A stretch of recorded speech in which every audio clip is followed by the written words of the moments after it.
ঈদের দিন রেগুলার সেমাই রান্না তো প্রত্যেক বাড়িতেই হয়, তবে আপনি যদি ঈদের দিন ইউনিক কিছু বানাতে চান তাহলে অবশ্যই এটা বানাতে পারেন। হ্যালো এভরিওয়ান, আসসালামু আলাইকুম। আজকে আমি আপনাদেরকে ঈদ স্পেশাল লাচ্ছা সেমাই দিয়ে খুবই ইউনিক, খুবই মজাদার একটা ডেজার্ট তৈরি করে দেখাবো। লাচ্ছা সেমাই দিয়ে তৈরি এই নাস্তাটা দেখতে এত বেশি সুন্দর আর খেতে এত বেশি মজার, আলহামদুলিল্লাহ।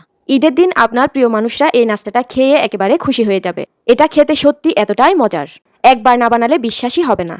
তবে চলুন আর কথা না বাড়িয়ে এবারে নাস্তাটা বানানো শুরু করি। তো প্রথমেই এখানে আমি একটা সার্ভিং প্লেটের মধ্যে নিয়ে নিচ্ছি 1 প্যাকেট কিশোয়ান লাচ্ছা সেমাই। তবে আপনারা এখানে যে কোনো লাচ্ছা সেমাই নিয়ে নিতে পারবেন। এখন এই লাচ্ছা সেমাইয়ের মধ্যে আমি দিয়ে দিচ্ছি মেজারমেন্ট কাপের 1/3 কাপ পরিমাণ চিনি। তবে আপনারা যদি মিষ্টির পরিমাণটা বেশি খান সেক্ষেত্রে এখানে হাফ কাপ পরিমাণ চিনি দিয়ে দিবেন। এখন দিয়ে দিচ্ছি মেজারমেন্ট কাপের 1/4 কাপ পরিমাণ গুঁড়ো দুধ। এবারে এই সবগুলো শুকনো উপকরণকে একটু ভালোভাবে মিশিয়ে নিচ্ছি।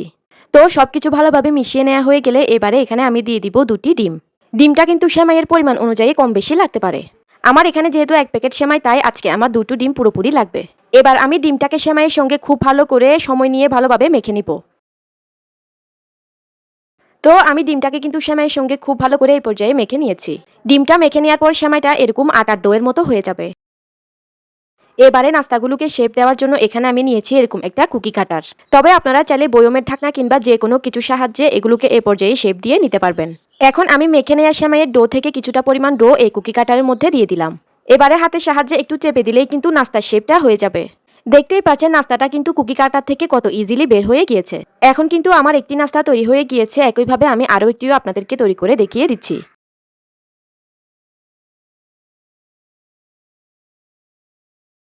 দেখতেই পাচ্ছেন আমি কিন্তু আরও একটি নাস্তাও বানিয়ে নিয়েছি। তো একইভাবে আমি বাকি সবগুলো সেমাইয়ের ডো থেকে সবগুলো নাস্তাকে এভাবে বানিয়ে নিয়েছি।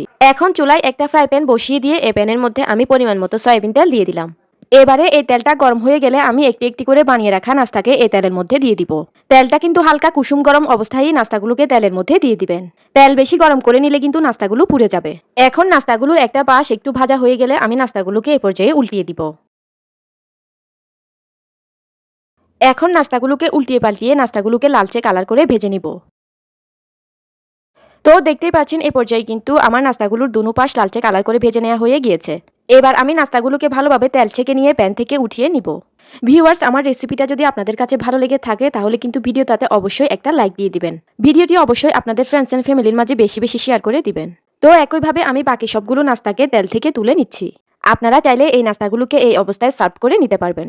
তবে আমি নাস্তাগুলোকে আরও একটু টেস্টি করার জন্য এখানে চুলায় একটা পাত্র বসিয়ে এই পাত্রের মধ্যে আমি দিয়ে দিচ্ছি মেজারমেন্ট কাপের 3 কাপ পরিমাণ লিকুইড দুধ। এখন আমি এই দুধের মধ্যে দিয়ে দিচ্ছি মেজারমেন্ট কাপের 1/3 কাপ পরিমাণ চিনি। তবে মিষ্টির পরিমাণটা আপনারা টেস্ট করে বাড়িয়ে কমিয়ে দিতে পারবেন। দিয়ে দিচ্ছি 1 চিমটি পরিমাণ লবণ। এবারে স্প্যাচুলার সাহায্যে নেড়েচেড়ে দুধটা ফুটে ওঠা পর্যন্ত অপেক্ষা করব। যখন দুধের মধ্যে এরকম বলক চলে আসবে তখন এখানে আমি নিয়েছি আরও হাফ কাপ পরিমাণ ঠান্ডা দুধ। এবারে এই ঠান্ডা দুধের মধ্যে আমি দিয়ে দিব 3 টেবিল চামচ পরিমাণ কাস্টার্ড পাউডার। এখন চামচের সাহায্যে এই কাস্টার্ড পাউডারটাকে খুব ভালো করে দুধের সঙ্গে মিশিয়ে দিচ্ছি। তো আমার মিশিয়ে নেওয়া হয়ে গিয়েছে। এবার এই কাস্টার্ড পাউডারের মিশ্রণকে আমি গরম দুধের মধ্যে দিয়ে দিলাম। এবারে অনবরত নেড়েচেড়ে দুধটা ঘন হওয়া পর্যন্ত রান্না করে নিতে হবে। কাস্টার্ড পাউডার দেওয়ার পর কিন্তু 2 থেকে 3 মিনিটের মধ্যেই কিন্তু দুধটা ঘন হতে থাকবে। দুধটাকে কিছুক্ষণ জাল করার পর কিন্তু দুধটা এ পর্যায়ে ঘন হয়ে গিয়েছে। দুধটা ঠিক এই লেভেলের ঘন হয়ে গেলেই আমি দিয়ে দিব আগে থেকে ভেজে রাখা সেমাইয়ের নাস্তাগুলো। আমি একে একে করে সবগুলো ভেজে রাখা নাস্তাকে এই দুধের মধ্যে দিয়ে দিচ্ছি। সবগুলো নাস্তাকে দুধের মধ্যে দেয়া হয়ে গেলে এবারে এই নাস্তাগুলোকে আমি জাল করে নিব 2 থেকে 3 মিনিটের মতো। নাস্তাগুলোকে দুধে দেওয়ার পর নাস্তাগুলোকে একটু জাল করে নিলে দুধে ভালোভাবে ভিজে যাবে। তো আমি নাস্তাগুলোকে আরও 2 থেকে 3 মিনিট ভালোভাবে জাল করে নিয়েছি। এখন কিন্তু আমার নাস্তাগুলো তৈরি হয়ে গিয়েছে। এবার আমি চুলাটা অফ করে দিলাম। চুলাটা অফ করে দিয়ে আমি নাস্তাগুলোকে প্রায় 2 থেকে 3 ঘন্টার মতো রেখে খুব ভালো করে ঠান্ডা করে নিব। তো আমি ঠিক 3 ঘন্টা পর নাস্তাগুলোকে একটা বাটিতে সার্ভ করে নিচ্ছি। আপনারা চাইলে নাস্তাগুলোকে নর্মাল ফ্রিজে রেখেও ঠান্ডা করে নিতে পারবেন। সেক্ষেত্রে কিন্তু নাস্তাগুলো খেতে আরও অনেক বেশি মজার হয়। তো দেখতে তো পেলেন ভিউয়ার্স, লাচ্ছা সেমাই দিয়ে তৈরি করে ফেললাম ঈদ স্পেশাল অসম্ভব মজাদার আকর্ষণীয় এই ডেজার্টটি। খুবই সহজ, খুবই ইউনিক এই লাচ্ছা সেমাইয়ের নাস্তাটা আপনি ঈদের দিন যাকে খাওয়াবেন সে কিন্তু আপনার প্রশংসা করতে বাধ্য হবে। সত্যি খেতে এতটাই মজার যে এই নাস্তাটা আপনারা একবার না বানালে কেউ বুঝবেনই না।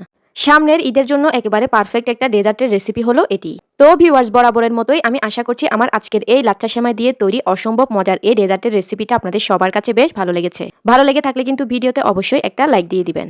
আমি তাহলে আজকের মতো এখানেই বিদায় নিয়ে নিচ্ছি। আল্লাহ হাফেজ।